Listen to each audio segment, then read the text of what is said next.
अब हम पढ़ने वाले हैं कि पंच महाभूत का त्रिगुण में और हमारे पास देह प्रकृति में और मानस प्रतीक में क्या रोल होता है। पढ़ते हैं प्रकृति की व्याख्या। प्रकृति की व्याख्या करिए। प्रकृति क्या होती है? कुछ नहीं है, एक श्लोक है, आपको याद भी होना चाहिए। शुक्र शोणित संयोग या भवेद दोष उत्कृष्ट प्रकृति जन तेन तस्य। इसका मतलब ये है, जब शुक्र शोणित का संयोग होता है और जिस समय जो प्रकृति होती है तो वो जो प्रकृति कह रहा है कि डोमिनेंट होती है, तो वही प्रकृति का फॉर्मेशन होता है।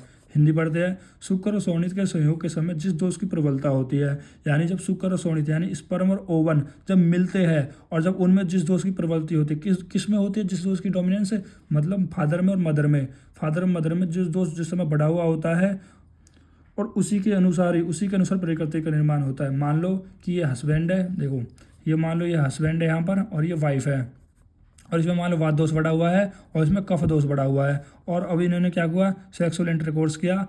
अब सेक्सुअल इंटरकोर्स करने के बाद क्या होगा, इनका एग मान लो फर्टिलाइज हो जाता है। फर्टिलाइज होने के बाद क्या होगा, तो पिता से वात की और मदर से कफ वात की, यानी कह रहे कैसी प्रकृति हो जाएगी, वात कफ वात प्रकृति हो जाएगी।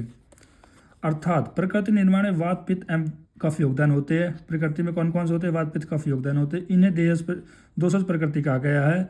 मानस प्रकृति मानसिक गुणों के आधार पर निर्धारित की जाती है।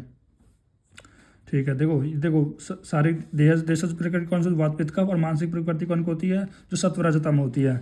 अब पंचमहाभूत की देह प्रकृति में भूमिका देखो। देह प्रकृति कितनी बताएगी? 7 प्रकार की बताई। कैसे? वात पित्त कफ हो जाएगा एक बार, फिर एक बार वात, देखो कुछ नहीं है, एक बार वात पित्त कफ कर देना, फिर एक बार वात पित्त कर देना, और कह रहा है पित्त कफ कर देना, कफ वात कर देना, फिर कह रहे तीनों के एक साथ कर देना। अब इनका नाम दे दी गई है। अगर वात पित्त कफ रहेंगे तो एक दोषज, मतलब एक ही दोष है तो एक दोषज। अगर 2 दोष एक साथ कर देंगे तो द्वितीय दोषज, और तीनों को एक साथ कर दोगे तो समदोषज, सन्निपात, जो भी आप बोलोगे, यानी सन्निपातिक। फिर आप त्रिदोषों का संगठन पंचमहाभूत से होता है।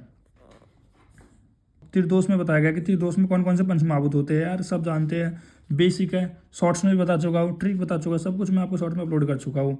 अब देख लो, वात में क्या होता है? वायु और आकाश होता है। पित्त में क्या होता है? अग्नि होती है।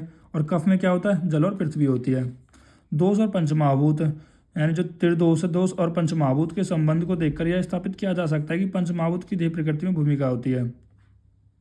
ठीक है, मतलब जो देह प्रकृति है उसमें पंचमहाभूत भूमिका, तो क्योंकि देह प्रकृति में पंचमहाभूत से मिलकर बनी होती है।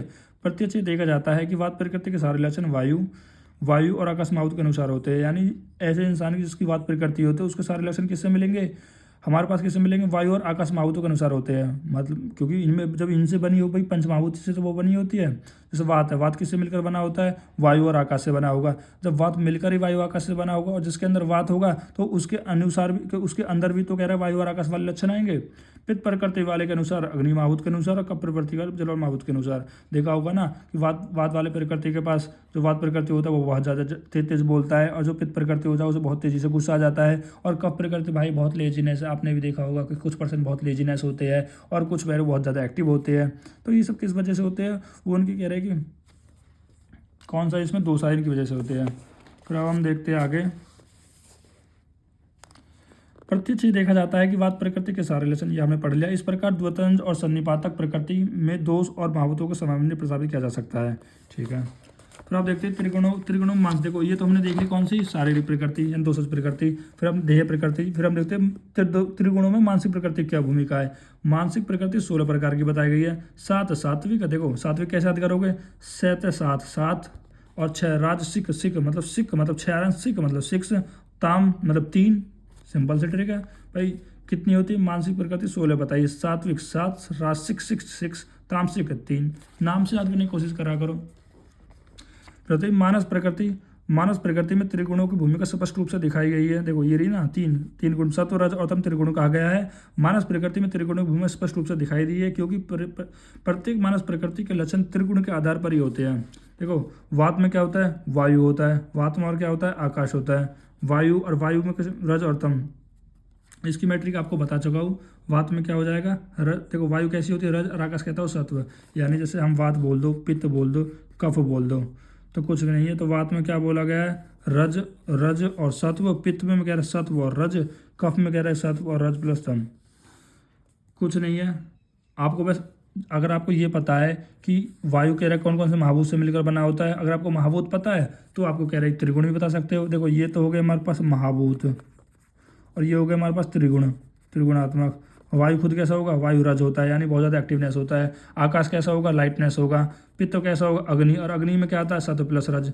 और आपको मैंने बता दिए गए है आकाश का, वायु का, अग्नि का और जल का, पृथ्वी का। कैसे याद करना, कुछ नहीं करना, सत्व लिखना है, रज लिखना है, फिर सत्व प्लस रज कर दो यानी सत्व कर दो प्लस रज कर दो, फिर एक बार सत्व प्लस तम कर दो और पृथ्वी में तम कर दो। ये ट्रिक भी मैं आपको बता चुका हूँ। तो ये हो गई हमारे पास पंच महाभूत की क्या त्रिगुण में और देह प्रकृति में, मानस प्रकृति में क्या भूमिका होती है। और अब हम अगली वाली वीडियो में पढ़ेंगे तम का दशम द्रव्य के रूप में वर्ण। और अभी तक आपको वीडियो अच्छी लगी हो तो लाइक करें एंड चैनल्स को सब्सक्राइब करें। Thank you guys.